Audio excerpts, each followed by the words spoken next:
নমস্কার বন্ধুরা, সোমা কিচেনে সবাইকে স্বাগত। আজকে আমি আপনাদের জন্য একটি স্ন্যাক্সের রেসিপি নিয়ে এসেছি, যেটা বাচ্চা থেকে বড় সবাই খেতে ভালোবাসে। আজকে বানিয়ে দেখাবো চিকেন পকোড়া রেসিপি। প্রথম থেকে শেষ পর্যন্ত দেখার অনুরোধ রইল। যদি আপনাদের চ্যানেলটা সাবস্ক্রাইব করা না থাকে তাহলে সাবস্ক্রাইব করার অনুরোধ রইল। তো চলুন দেখে নেওয়া যাক রেসিপিটি। এখানে আমি চিকেন পকোড়ার জন্য আমি চিকেন নিয়েছি, আর চিকেনটাকে আমি এরকম করে পিস করে কেটে নিয়েছি, ছোটো ছোটো পিস করে কেটে নিয়েছি। আর চিকেনটাকে ভালো করে ধুয়ে আমি পরিষ্কার করে নিয়েছি।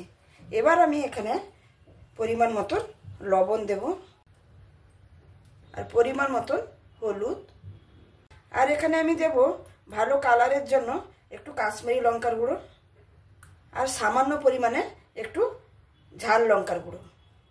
আর আমি এখানে দেব পেঁয়াজ কুচো, এটা আমি কুচিয়ে রেখেছি। তারপরে দেব 1 চামচের মতন আদা রসুনের পেস্ট। সামান্য পরিমাণে একটু ঝাল লঙ্কার গুঁড়ো দিয়েছি, আর এখানে একটু লঙ্কা কুচিও দিচ্ছি। ঝালটা যে যা বুঝে দেবেন, যে যেরকম ঝাল খেতে পছন্দ করে। পকোড়া একটু ঝাল হলে খেতে ভালো লাগে। আর আমি এখানে দেব ধনে পাতা কুচি করে রেখেছি। আমি এখানে সামান্য পরিমাণে একটু সাদা তিল নিয়েছি। এই তিলটা দিলে কিন্তু পকোড়াটা খেতে খুবই অসাধারণ লাগে। তারপরে আমি দেব কর্নফ্লাওয়ার। এখানে আমি 3 চামচের মতন দেব। আর আমি এখানে দেব 2 চামচের মতন চালের গুঁড়ো। চালের গুঁড়োটা দিলে এটা খুবই সুন্দর ক্রিস্পি হবে। আর লাস্টে দেব একটা ডিম দিয়ে আমি এটাকে ভালো করে হাত দিয়েই মাখিয়ে নেব।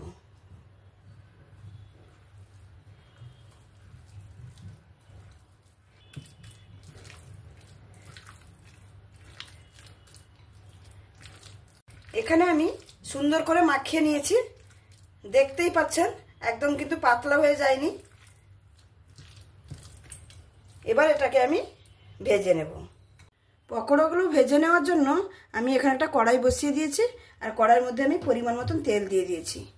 আর তেলটাও আমার গরম হয়ে গেছে, আর আমি গ্যাসের ফ্লেমটাকে লো টু মিডিয়াম করে রেখেছি। এবার আমি একটা একটা পিস দিয়ে পকোড়াগুলোকে ভেজে নেব।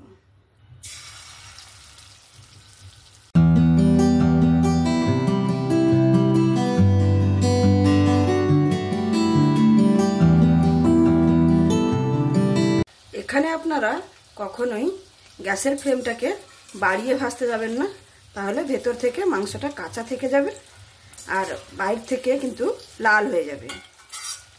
সব সময়ের জন্য গ্যাসের ফ্লেমটাকে কম করে ভাজতে হবে। আর চিকেনটা ছাড়ার পরে 1-2 মিনিট ওয়েট করে তারপরে কিন্তু উল্টাতে হবে।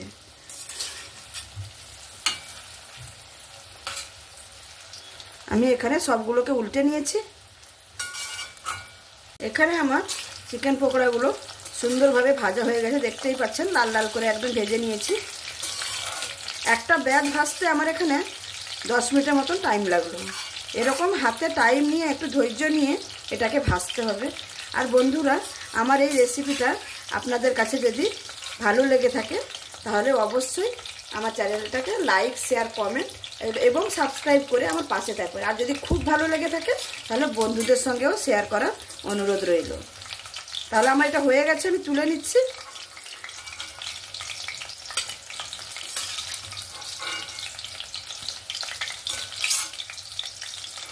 বাদবাকি চিকেনগুলো আমি সেম পদ্ধতিতে ভেজে নেব।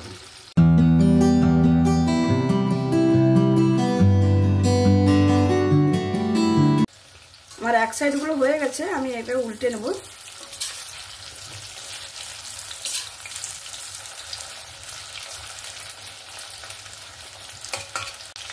এখানে আমার সবগুলো চিকেন কিন্তু ভাজা হয়ে গেল। আমি এটাকেও তুলে নিচ্ছি, তুলে নিয়ে আমি পরিবেশন করে আপনাদের কাছে দেখাচ্ছি। তাহলে বন্ধুরা, দেখতেই পেলেন আমার চিকেন পকোড়ার রেসিপিটা। চিকেন পকোড়াগুলো আমি কীরকম করে বানালাম। এটা কিন্তু বিকালে স্ন্যাক্সের মতন খেতে খুবই ভালো লাগে। চায়ের সঙ্গে এরকম থাকলে চিকেন পকোড়া আর কোনো কথাই নেই। আজকের মতন আমি এখানেই শেষ করছি। আর আমার চ্যানেলটাকে লাইক, শেয়ার, কমেন্ট এবং সাবস্ক্রাইব করে পাশে থাকবেন।